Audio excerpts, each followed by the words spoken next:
Hey, welcome to EPN. My name is Victor Lucas, and we bring you the latest in everything cool every single day. This one's going out to JBG Online, who says we must have had a blast running around to all those game developers and creating all of those crazy effects segments.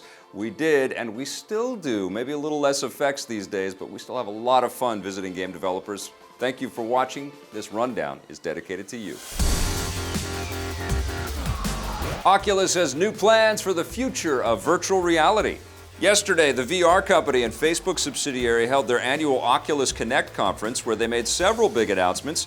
First up, they unveiled a standalone VR headset that doesn't require a PC in order to run. It will still offer motion tracking and decent graphics, but because it doesn't need a computer, there won't be any cumbersome cables tying you down.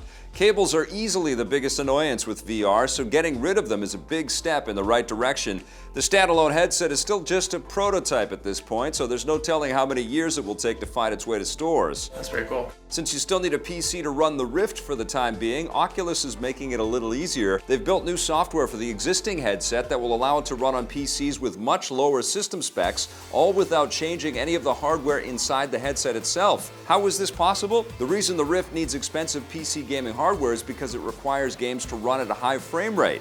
The new software basically generates extra frames while you're playing, which means games will appear to be running at a higher frame rate than what your PC is actually capable of. This will allow the Rift to run on less expensive PCs, which makes VR a lot more affordable. That's a really big deal. Next up, the Oculus Rift is getting something that it probably should have had from day one.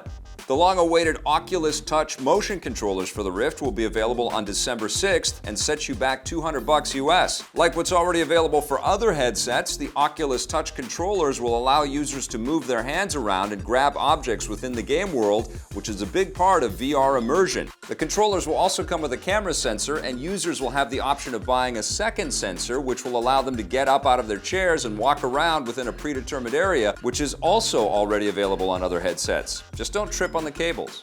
Because Oculus is owned by Facebook, they announced two new social VR apps. They're called Oculus Rooms and Oculus Parties, and will allow users to interact with their friends inside a virtual space using custom avatars.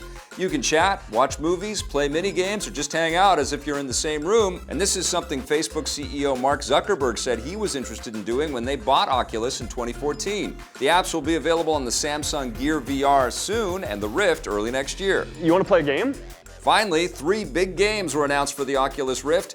Gears of War creator Epic Games unveiled Robo Recall, a first-person shooter where players take the role of a robot battling other robots. It looks pretty fun, and there will be plenty of humor. Robot heaven, I see it. Epic isn't the only big game maker taking on VR. Metro 2033 developer 4A Games announced Arctica 1, a shooter set in a post-apocalyptic world. It looks very similar to the Metro games, and the mutant monsters will probably be a lot more terrifying in VR. The third big game is called Lone Echo and is being made by the Order 1886 developer Ready at Dawn. It drops players into the role of a futuristic astronaut in zero-G environments, so you'll need to grab onto the side of your ship in order to move around. All three of these games are being developed exclusively for the Rift and will use the new touch controllers. They arrive next year. Morning, sunshine. All of these big announcements from the Oculus Connect conference indicate one thing: virtual reality is just getting started, and there are some very interesting things to look forward to in the future. Hey, Fallout 4 mods are coming to the PS4 after all. Bethesda Softworks has announced that they've worked out their differences with Sony and will be bringing mod support to Fallout 4 on the PS4, as well as their upcoming PS4 version of The Elder Scrolls V Skyrim.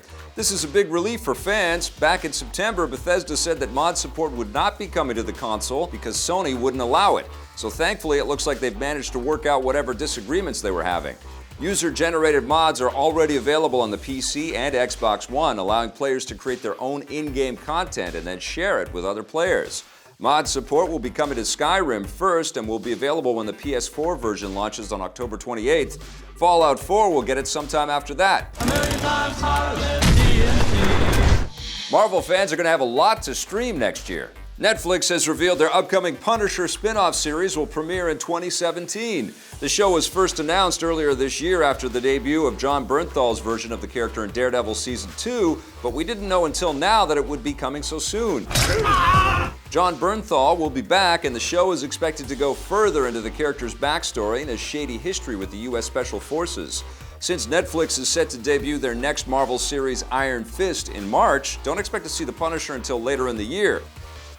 Pokémon Go is getting easier in 2 different ways. Developer Niantic Labs has announced 2 new updates for their hit augmented reality game, and both of them will make it easier to play. The first is a capture bonus, which will increase your odds of catching rare Pokémon. Every time you catch a Pokémon of a particular type and win medals, it will increase your chances of catching a rare Pokémon of the same type. Maybe this way I'll finally get a Pikachu. The second new update is changing the gyms. Right now, if you want to train your Pokémon, you can only bring one of them with you into a friendly gym. The new update will allow you to bring in 6 at a time, and you'll also be able to temporarily adjust the difficulty of the Pokémon you're fighting against, which will make the training matches go on longer. This will allow players at a lower level to get more use out of the gyms. Niantic says both of the new updates for Pokémon Go will be available soon. And before we go, take a look at a cool behind-the-scenes video from the set of Justice League.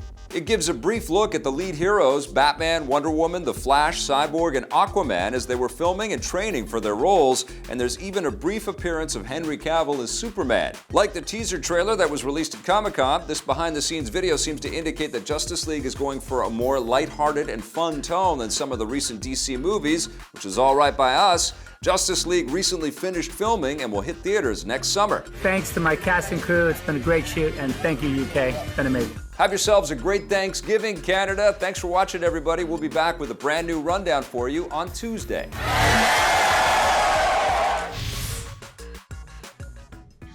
Hey, thanks for checking out that video on our EPN channel. It's just one small part of the things that we make around here. So if you liked it, don't forget to check out some of our other vids and hit that subscribe button.